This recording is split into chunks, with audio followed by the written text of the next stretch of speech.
Hi, Tiffany. It's really great to see you on the other side of the world. Hi, it's nice to see you too. I was wondering if you would be up for introducing yourself, telling us a bit about your context, telling us about the land that you work on, the pronouns that you prefer to start us off. Yeah, so I'm Tіффані Sostar, and my pronouns are they, them.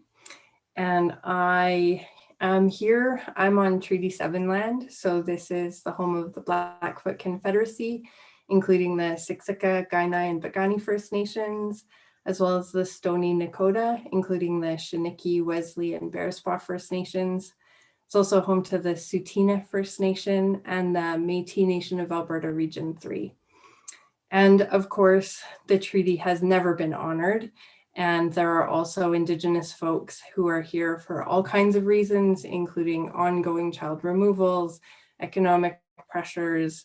This is home to lots of folks, and I'm here as a white settler on this land. And I am also bisexual and do quite a bit of organizing in the non-monosexual community, so bisexual, pansexual, and asexual, and in trans community and disabled community, because I am also here with my pain-enhanced body. I know, and some of the folks in this course will have already got to experience some of your work, that you do a huge amount of collective and community-based practice. And you do that in some really spectacular and interesting ways. Can you give us a bit of a sense of what your collective practice sometimes looks like? I think so. Collective narrative practice is my favorite thing about narrative practice. I love it. And I think the reason that I love it is because I work in all of these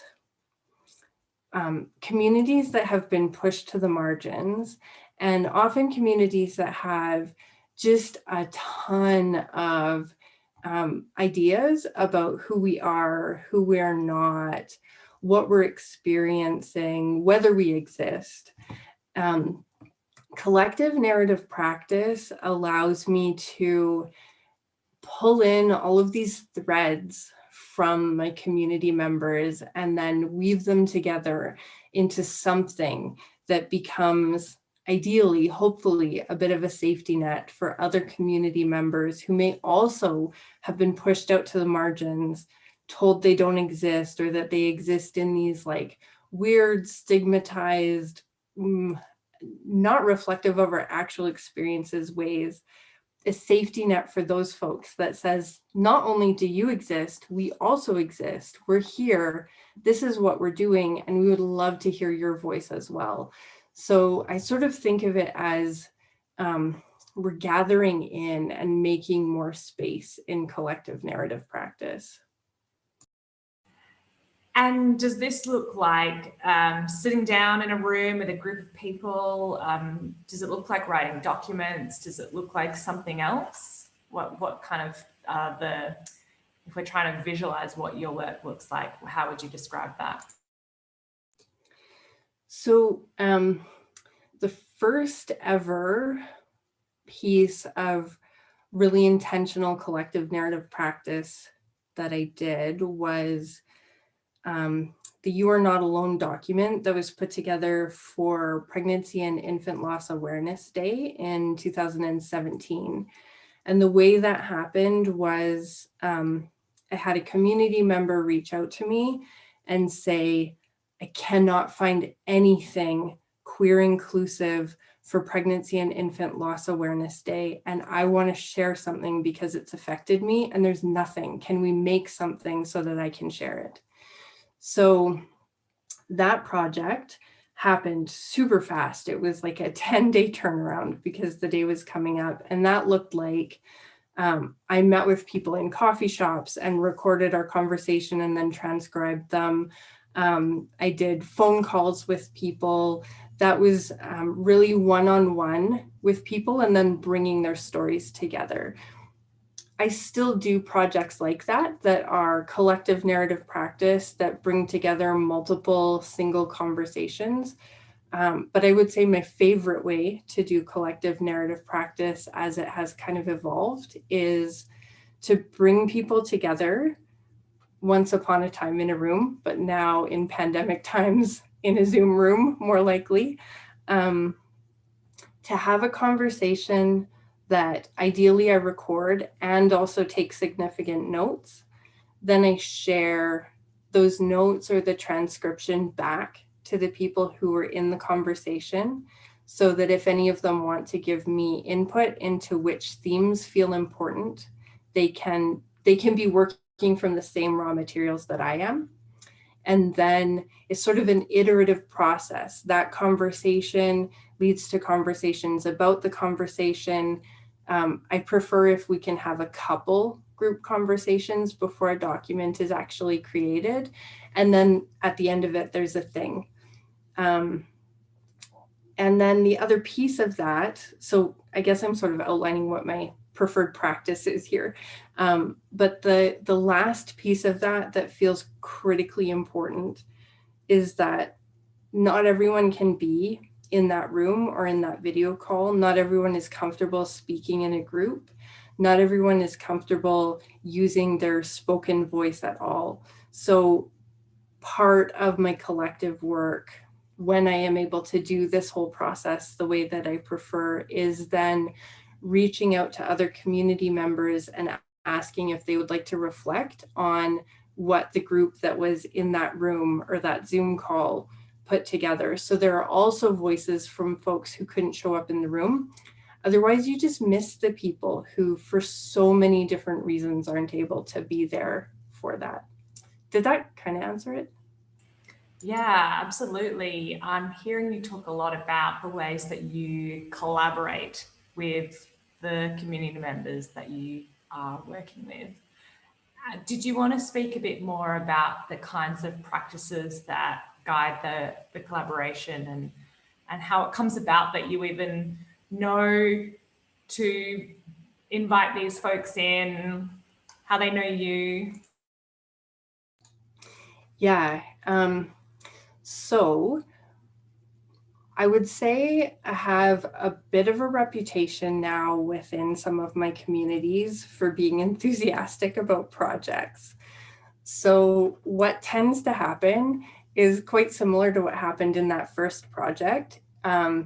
Folks will ask me if I'm interested in a project, or I'll notice that a theme is coming up. So part of my work is I facilitate a few monthly groups.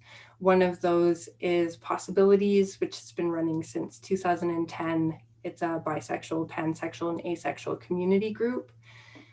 If I notice that a theme is coming up over and over and over, I'll ask the group, would you like to create a document about this? It sounds like we have a lot to say.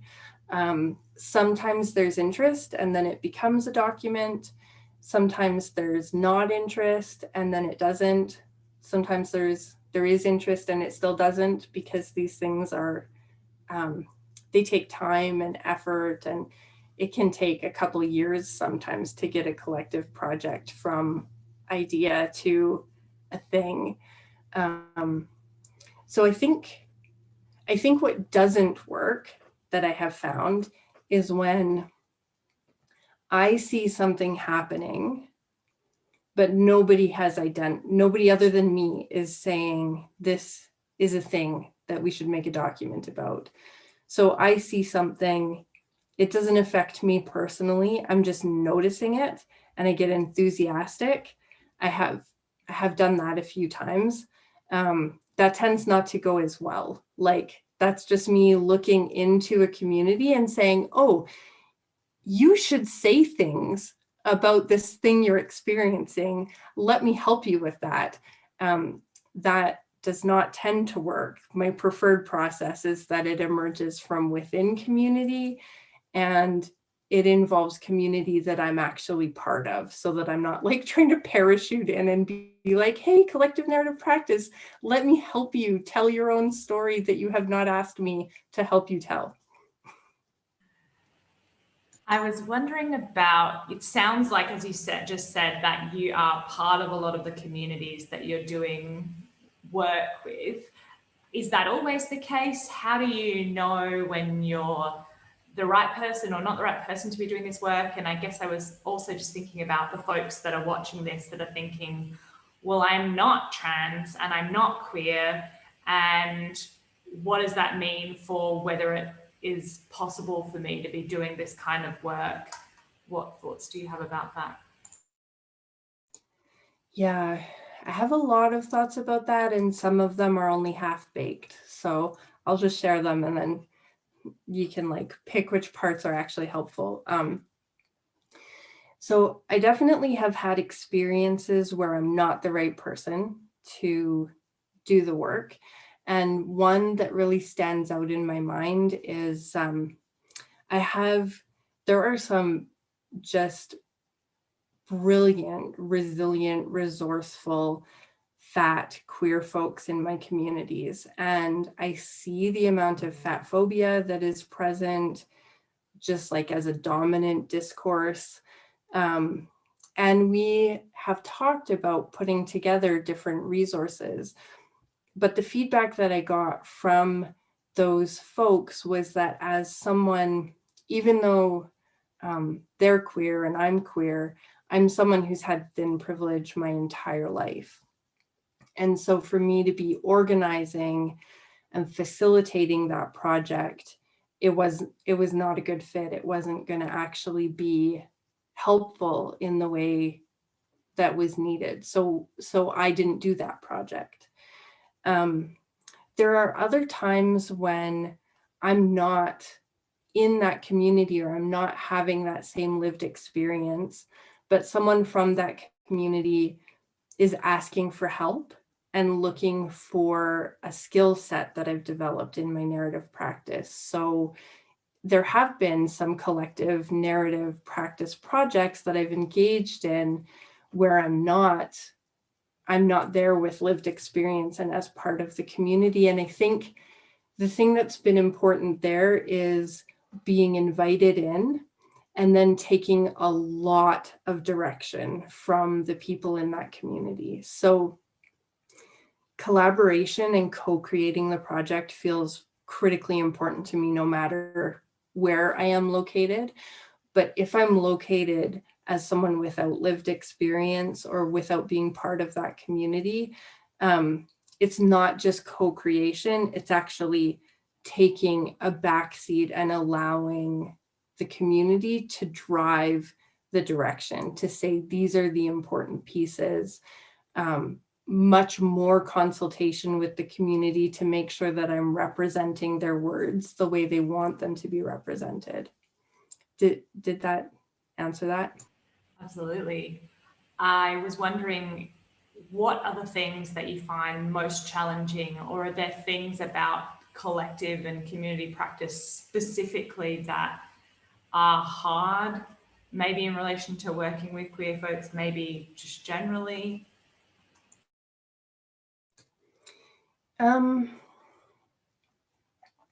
Yes, there are things that are challenging. And I would say part of it is that it's actually a significant amount of work to take even one, but definitely multiple conversations and try and turn those into a document that holds to narrative ideas of multi-storied experiences and that aligns with things like the Charter of Storytelling Rights, like holding all of that, trying to make the absent but implicit visible without putting words into people's mouths, which is always tempting. Figuring out how to distill a conversation to themes without simplifying it. Those are really challenging, and they take practice, and also they require, in my experience, a willingness to get it wrong and be told that you've gotten it wrong and then come back and correct. So also writing with other folks is challenging, like sending a draft out to community members. I love that process. I cherish that. And also sometimes it's tiring and I'm afraid that they won't like what I've said. And sometimes they don't like what I've said. You know, it's sometimes vulnerable and tricky and it's hard to boil it all down into a document. And that's what some of collective narrative practice is that creating a document. Yeah, it does sound like a huge amount of work, but really generative and exciting and wonderful to be able to have something that can not just sit in a counselling room, for example, but be shared far and wide and have a really great impact. I was wondering about what is your favourite collective practice work that you've done and what excites you about it so much? Yes, I can answer this so easily.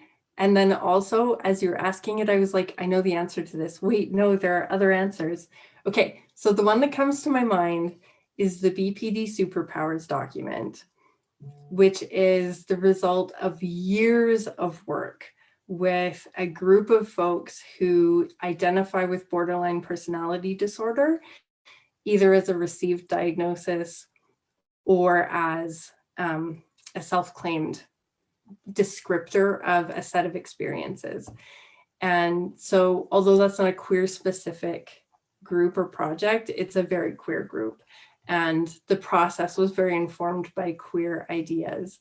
And it is my favorite project because it has had so many iterations. That group, it started in a series of narrative conversations between myself and my co-facilitator, Osden Nault. And we just both identified that there was so little out there that talked about BPD from the perspective of folks who identify with BPD. And still, if you Google or look in a university library for information about what borderline personality disorder is, what it means, how it shows up, what you'll find is horrific. So we wanted to do something about that. And then so we had that process I talked about of like have a conversation, share it back, have another conversation. We did that. And then it's iterated and iterated. And one of my favorite things about that project is I'm not identified with BPD myself. So many of the experiences I really resonate with as someone who's experienced trauma. I might name it differently than BPD, but because I'm there, not within the community, but someone with privilege outside of the community, that group told me, what we need you to do is share this. So earlier you said it doesn't stay in the therapy room, it gets shared beyond that. The fact that that group said, this is what we need to see happen, you need to get this in front of other therapists. You are taking our stories and we're glad that you are, but now you need to do something good with it because what's happening to us in therapy settings is not okay. So I've had meetings with like the School of Medicine here at the University of Calgary, and I sent it to everyone I can think of.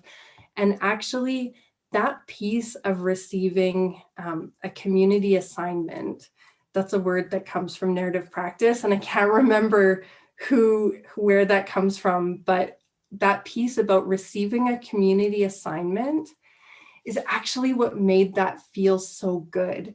Like, this is what we want to see as a result of our stories out in the world. Go help it happen. David Denbrough uses the phrase speaking through us rather than just to us. And that was that. But if it's okay if I keep talking for another second, the other one I want to share is the letters of support for the trans community project, which was,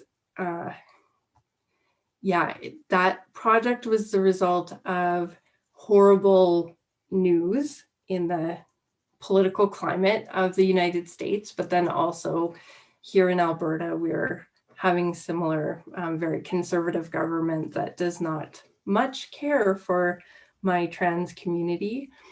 So that project, we invited folks to write letters of support for the trans community, but then we also, back in Calgary, we had a conversation with Possibilities, my bisexual, pansexual group, and we wrote a collective letter. And that process of writing that letter with a group that included trans women and trans men and non-binary folks and cis partners of those folks, it was such a powerful experience to actually have a conversation where we talked about our hopes for a community, made visible our own experiences in and with that community. It was just such an emotional experience to also be involved in a project that was meant to offer support to the trans community as someone who's part of that community. So like giving out and also receiving back in the same process was really powerful. And when I reread that letter, I still am so moved by some of the things that were said and shared. It still is something that gives back to me years later now. Wow, I think I could probably be here asking you questions all day. Is there anything that you would want to share with other practitioners in lots of different cultural and practice contexts who might want to step into collective or community practice, or maybe take it on in new ways? Yeah, I would say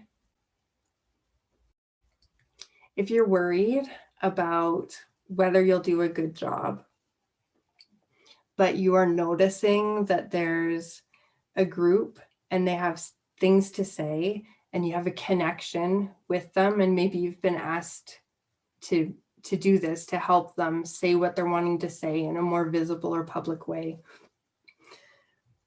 it's worth doing it. It's worth doing it even if you don't do a perfect job. It won't ever be perfect.